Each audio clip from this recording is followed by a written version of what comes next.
പരാതികളിൽ പ്രത്യേക സംഘം അന്വേഷണം ആരംഭിച്ചു. നടന്മാരടക്കം 7 പേർക്കെതിരെ പരാതി നൽകിയ നടിയുടെ മൊഴി രേഖപ്പെടുത്തി. നടിയുടെ പരാതിയിൽ സിദ്ദിഖിനെതിരെ ബലാത്സംഗത്തിനും ഭീഷണിപ്പെടുത്തിയതിനും കേസെടുത്തു.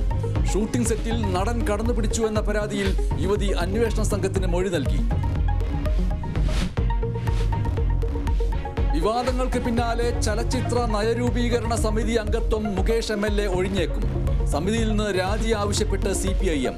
ഉടൻ തീരുമാനമെടുത്ത് പാർട്ടിയെ അറിയിക്കാൻ നിർദ്ദേശം. അംഗത്വത്തിൽ നിന്ന് B. ഉണ്ണികൃഷ്ണനെ ഒഴിവാക്കണമെന്ന് സംവിധായകൻ വിനയൻ മുഖ്യമന്ത്രിക്ക് കത്ത് നൽകി. അമ്മ നിർവാഹക സമിതിയിലെ കൂട്ടരാജിയിൽ അംഗങ്ങൾക്കിടയിൽ ഭിന്നത. രാജി തീരുമാനത്തെ ജഗദീഷും ടൊവിനോയും അടക്കം 5 പേർ എതിർത്തു. ഹേമ സമിതി റിപ്പോർട്ട് പുറത്തുവന്ന് 10ാം നാൾ പ്രതികരിച്ച് ഫെഫ്ക. ലൈംഗിക അതിക്രമം നടത്തിയവരുടെ പേരുകൾ പുറത്തുവരണമെന്ന സംഘടന. അനുനയ നീക്കം സജീവം.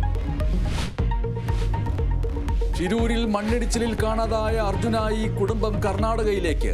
ഉപമുഖ്യമന്ത്രി DK ശിവകുമാറിനെ കാണും. തെരച്ചിൽ പുനരാരംഭിക്കണമെന്ന ആവശ്യം. പശ്ചിമ ബംഗാളിൽ ബലാത്സംഗ കൊലയ്ക്കെതിരായ ബന്ദിനിടെ വ്യാപക അക്രമം. BJP നേതാവ് പിയങ്കു പാണ്ഡെയുടെ വാഹനത്തിന് നേരെ വെടിവെപ്പ്. പലയിടങ്ങളിലും പോലീസും പ്രതിഷേധക്കാരും തമ്മിൽ സംഘർഷം. നിയമലംഘനങ്ങളിൽ കർശന നടപടിയെന്ന് മുന്നറിയിപ്പ്. യൂറൻ കപ്പ് ഫൈനലിൽ നോർത്ത് ഈസ്റ്റ് യുണൈറ്റഡിന്റെ എതിരാളികൾ മോഹൻ ബഗാൻ. കലാശക്കളി പ്രവേശം 2ാം സെമിയിൽ ബംഗളൂരുവിനെ തോൽപ്പിച്ച്.